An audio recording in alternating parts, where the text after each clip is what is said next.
বাংলাদেশ পাকিস্তান দ্বিতীয় ওডিআইটা চলছে। বৃষ্টির কারণে ওডিআই ম্যাচে দৈর্ঘ্য বেড়ে গেছে অনেকটা, কিন্তু যদিও ওভার কমে এসেছে। সেই জায়গাটাতে বর্তমানে বৃষ্টির আগ পর্যন্ত বাংলাদেশ এবং পাকিস্তান দুই দলের অবস্থান কি তা দেখে আসবো এই আংশিক ম্যাচ রিপোর্টে। তাসকিন মুস্তাফিজদের নিয়ে লেখাপড়া করেই রেখেছিল পাকিস্তান, সাথে যদি অথবা হিসেবে যোগ হতে পারেন রিশাদ হোসেন।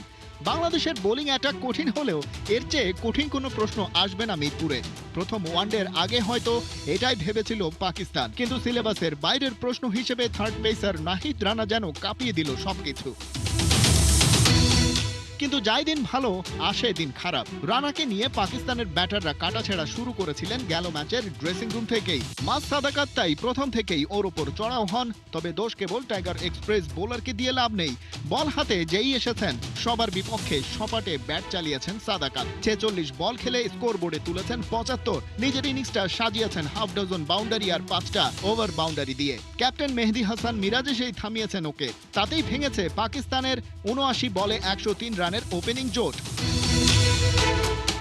ওপাশে আরেক ওপেনার সাহিবজাদা ফারহানও খেলেছেন 46 বল, হাঁকিয়েছেন মাত্র 2টি বাউন্ডারি। তাকে 31 রানে ফিরিয়ে দিয়েছেন তাসকিন আহমেদ। শেষ হয়েছে তার অ্যাঙ্কর রোল। তারপর নাহিদ রানার বলে শামিল হোসেন দ্রুত ফিরে গেলে আগের দিনের অ্যাকশন রিপ্লে দেখার প্রস্তুতি নিচ্ছিলেন অনেকেই। কিন্তু না, এবার আর তাসের ঘর হয়ে ওঠেনি পাকিস্তান। হাল ধরেছেন দুই সিনিয়র ক্যাম্পেইনার মোহাম্মদ রিজওয়ান আর সালমান আঘা। দুজনে মিলে বুঝে শুনে 115 বলে তুলেছেন 109। রিজওয়ান ফিরেছেন মিরাজের বলে, তার আগে করেছেন 59 বলে 44। টাইগার ক্যাপ্টেনের ওভারই সালমান আঘা রান আউট কেলেঙ্কারির আগে করে গেছেন 62 বলে 64। নবাগত আব্দুল সামাদ আর অভিজ্ঞ ফাহিম আশরাফরা ইনিংস শেষ পর্যন্ত ক্যারি করতে পারেননি। তবে পাকিস্তান অল আউট হওয়ার আগে করেছে 274। মিরপুরে এনি ডে যেটা চ্যালেঞ্জিং টোটাল। বড় রানের চাপ নিতে পারবে তো বাংলাদেশ? এই শঙ্কায় যখন দুরু দুরু বুক, যেখানে বাঘের ভয় সেখানেই সন্ধ্যা হয়। আগের ম্যাচের হাফ সেঞ্চুরিয়ান তানজিদ তামিম ফিরলেন শাহিন আফ্রিদির বলে ব্যক্তিগত 1 রানে। ফেরা হলো না সাইফ হাসানেরও। 12 বলে করেছেন 12, শান্ত 0। উইকেটে লিটন আর হৃদয় থাকতেই আকাশ ভেঙে নামে বৃষ্টি। খালিদ জামিল 71। বাংলাদেশ পাকিস্তান দ্বিতীয় ওয়ানডে এখন ক্রিকেট বিশ্বের আলোচনার বিষয়ে পরিণত হয়েছে। নিজের আলসেমির কারণে রান আউট হয়ে সালমান আলী আঘা রাগে গজগজ করতে করতে মাঠ ছেড়েছেন। বাংলাদেশের স্পোর্টসম্যানশিপের উপর প্রশ্ন তুলছেন। কিন্তু প্রশ্ন হলো, আঘাকে রান আউট করে মিরাজ কি ভুল কিছু করেছেন, নাকি ক্রিকেট মাঠে ভদ্রতার সীমায় তিনিই লঙ্ঘন করেছেন? ফয়সাল হাবিবের রিপোর্ট। দ্বিতীয় ওয়ানডের 39তম ওভারের চতুর্থ বল মেহেদী হাসান মিরাজকে ফরওয়ার্ড পুশ করেছিলেন মোহাম্মদ রিজওয়ান। নিজের বলে ফিল্ডিং করতে যান মিরাজ, আটকেও ফেলেন পা দিয়ে। সেই মুহূর্তে রান নেয়ার লক্ষ্যে পিচ থেকে বেরিয়ে এসে দাঁড়িয়ে থাকেন সালমান আঘা। পিচে ফেরার কোনো তাড়াই ছিল না পাকিস্তানি ব্যাটারের মাঝে, বরং হাত দিয়ে বল তুলতে চাচ্ছিলেন তিনি। এই সুযোগে বল নিয়ে নন স্ট্রাইক প্রান্তের স্ট্যাম্প ভেঙে রান আউটের আবেদন করেন মিরাজ। প্রথমত, রানিং খেলার মধ্যে ব্যাটারের হাত দিয়ে বল ধরার কোনো নিয়ম নাই। সেটা করলে অবস্ট্রাক্টিং দ্য ফিল্ডের নিয়মে আউট হতে পারেন তিনি। এসব বেসিক নিয়ম জেনে অথবা না জেনে পাড়ার ক্রিকেটের মতো সালমান কেন পিচের বাইরে দাঁড়িয়ে থেকে হাত দিয়ে বল ধরতে গিয়েছিলেন সেটা ভালো জানেন তিনি। দ্বিতীয়ত, এই ঘটনায় ফিল্ডিং করতে গিয়ে আঘার সাথে মিরাজের কোনো সংঘর্ষ ঘটেনি। মিরাজের কারণে আঘা পিচে ফিরতে পারেননি তেমনও নয়, বরং আঘাকে মিরাজ সেকেন্ড খানেক সময় দিয়েছিলেন পিচে ফিরতে, কিন্তু সেটা করেননি পাকিস্তানি ব্যাটার। তাই একটা প্রতিযোগিতামূলক ম্যাচে এমন রান আউট করায় কোনোভাবেই খেলার স্পিরিটকে কলঙ্কিত করেননি মিরাজ। সবকিছুই করেছেন নিয়মের ভেতর দারুণ বুদ্ধিমত্তায়। এবার দেখা যাক সালমান আঘা কি করেছেন মাঠে। মিরাজকে স্ট্যাম্পে বল মারতে দেখেই আঘা বুঝেছেন আউট হয়ে যাবেন তিনি। তখনই তাই রাগে দুঃখে গ্লাভস এবং হেলমেট মাটিতে ছুঁড়ে মারেন। বড় পর্দায় আউট ভেসে ওঠার পর বাংলাদেশি ফিল্ডারদের উদ্দেশ্য করে কটু কথা বলতে বলতে মাঠ ছাড়েন এই ব্যাটার। বাউন্ডারি লাইনের পাশে গিয়ে আবারও ছুঁড়ে মারেন নিজের হেলমেট। আউট হওয়ার হতাশায় যা করেছেন আঘা তার সবই ক্রিকেটের নিয়মের পরিপন্থী। তাই ম্যাচ শেষে ম্যাচ রেফারির ঘরে গিয়ে জরিমানা গোনার জন্য প্রস্তুত থাকতে পারেন এই ক্রিকেটার। এদিকে এই আউট দিয়েই বদলে যায় ম্যাচের গতিপথ, ভাঙে রিজওয়ান এবং আঘার 109 রানের পার্টনারশিপ। মেজাজ হারিয়ে তেরে ফুরে মারতে গিয়ে পরের বলে আউট হন রিজওয়ানও। শেষ 6 উইকেটে পাকিস্তান তুলতে পারে মাত্র 43 রান। অর্থাৎ এই ঘটনার মাধ্যমেই ম্যাচে ফেরে বাংলাদেশ, নিজের পরিকল্পনায় সফল হন ক্যাপ্টেন মিরাজ। এমসিসির নিয়মের মাঝে থেকে বাংলাদেশ আঘাকে রান আউট করার পরও অবশ্য মানতে পারেননি পাকিস্তানি কমেন্টেটর রমিজ রাজা। ধারাভাষ্যে বারবার স্পিরিট অফ ক্রিকেটের কথা বলে মুখে ফেনা তুলতে থাকেন তিনি। 2003 সালে মুলতান টেস্টে যখন মাটি থেকে বল কুড়িয়ে নিয়ে ক্যাচের আবেদন করে বাংলাদেশি ব্যাটারকে আউট করেছিলেন পাকিস্তানি কিপার রশিদ লতিফ, তখন অবশ্য পাকিস্তানের স্পোর্টসম্যানশিপ নিয়ে কোনো কথা বলেননি রাজা। তবে কি স্পোর্টসম্যানশিপ শুধু পাকিস্তান বিপদে পড়লেই কাজ করে? এমন প্রশ্ন কিন্তু রমিজ রাজাকে করা যেতেই পারে। ফয়সাল হাবিব, 71। সালমান আগার আউটটা নিয়ে আলোচনা চলছে। স্পিরিট অফ ক্রিকেটের পরিপন্থী নাকি ব্যাটসম্যানই আসলে এখানে বোকামি করেছেন? ঠিক সময় ঠিক কাজটাই কি মিরাজ করতে পেরেছেন নাকি অন্য কিছু আসলে করার ছিল? সেই বিষয় নিয়ে কথা বলছেন আমাদের সহকর্মীরাও। সাইফুল রূপকের কাছে জেনে নেব সেই বিস্তারিত। আপেল ভেবে বল কামড় দিয়েছিলেন শাহিদ আফ্রিদি, সেই বুমবুম আফ্রিদি আবার স্পাইক দিয়ে পিচ নষ্ট করেছিলেন পাকিস্তানের রশিদ লতিফ। তিনি ক্যাচ মিস করেছিলেন, কিপার বলটা ধরে আউট আদায় করেছিলেন। সেই টেস্টে, মুলতান টেস্টে বাংলাদেশ হেরেছিল। অর্থাৎ পাকিস্তানি অনেক ক্রিকেটারই অনেক রকমের অনৈতিক কাজ বা স্পিরিট অফ ক্রিকেটের বাইরে অনেক কাজ করেছেন, লুকোচুরি করেছেন বা চোরামি করেছেন। অথচ এই মিরপুরে দ্বিতীয় ওয়ানডেতে যখন মিরাজ সালমান আগাকে একদম বৈধভাবেই আউট করেছেন, সেই জায়গাটাতে পাকিস্তানে কমেন্টেটর রমিজ রাজা সহ পাকিস্তানের অনেক এক্স ক্রিকেটার বলছেন স্পিরিট অফ ক্রিকেটের সাথে যায় না। মিরাজ এটা রান আউট না করলেও পারতো, বল ডেড হয়নি। মিরাজ যেটা করেছে একটু ফ্লোতেই রান আউট করে দিয়েছে।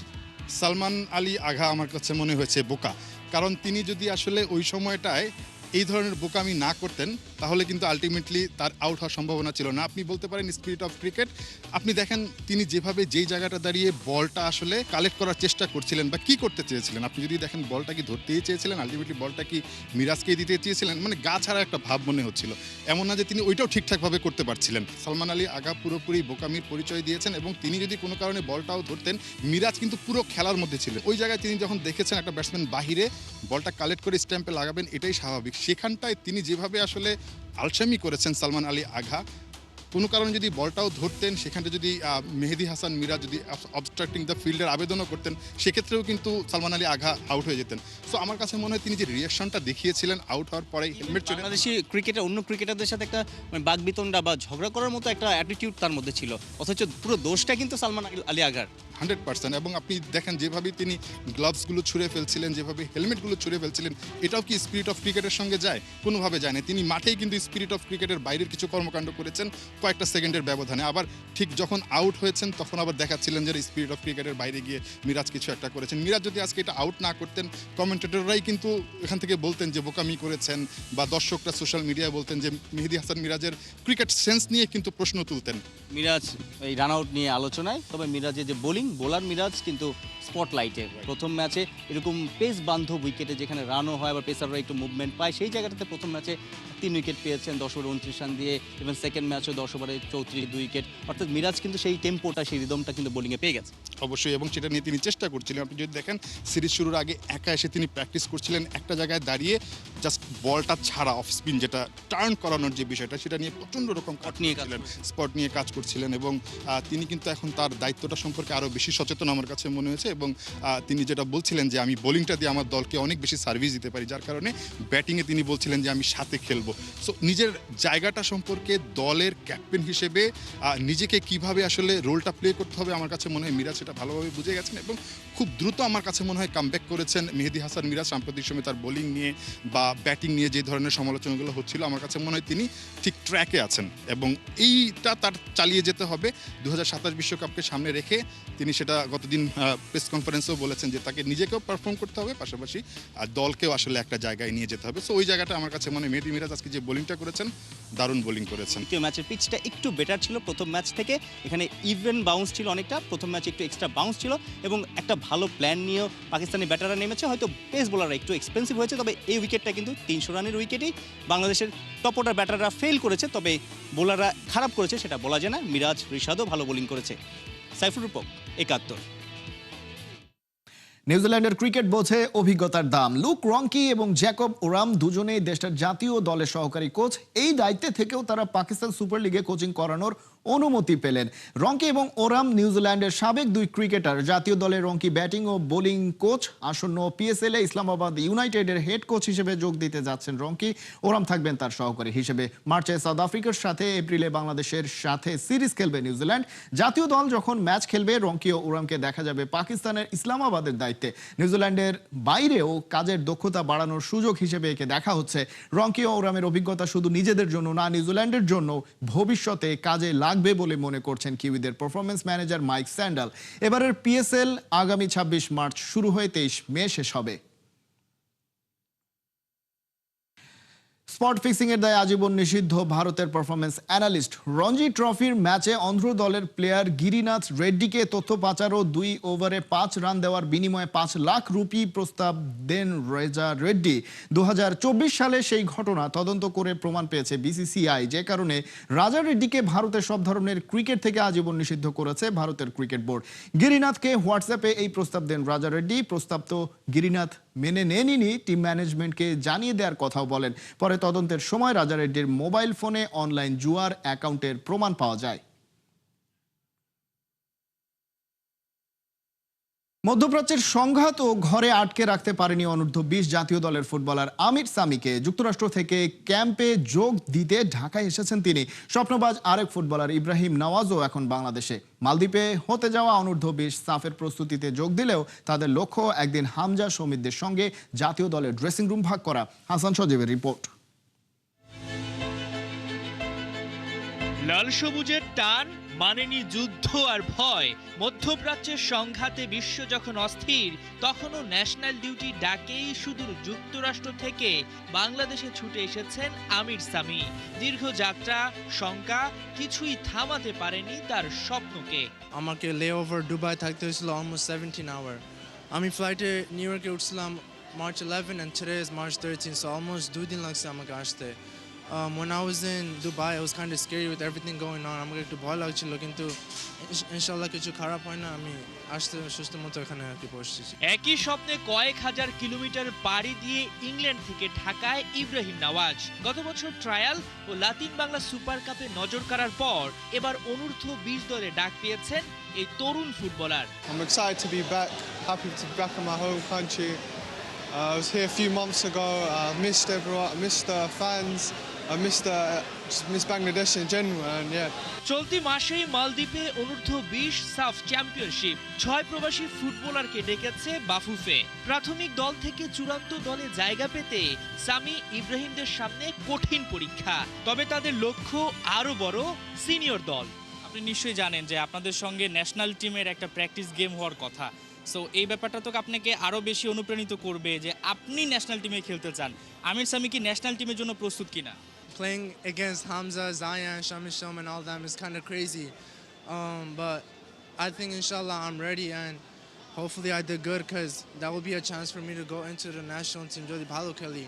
Yeah, really, I'm excited for that opportunity, because if I do good, you never know, I can play for a senior men's team, for national team. It's very good from the federation that they brought in very experienced coach, and yeah, clearly he's worked at high level teams, so he'll bring good tactics and good experience to the team. Bangladesh এবারে সাফটা জিততে চায়। বয়সভিত্তিক দলটা হলো এটা বাংলাদেশের একটা pipeline, এবং এখান থেকে কয়েকজন ফুটবলার, বিশেষ করে সুস্থত মণ্ডল বা যারা প্রবাসী ফুটবলার রয়েছেন, তাদের দিকে একটু ফোকাসটা বেশি থাকবে, যে তাদের নিয়ে যে হাইপটা রয়েছে সেই হাইপটা কি তারা কাজে লাগাতে পারেন কিনা। সোশ্যাল মিডিয়াতে সবাই বেশ প্রত্যাশা করছে, প্রত্যেকটা ফুটবলারকে তারা ফলো করছে।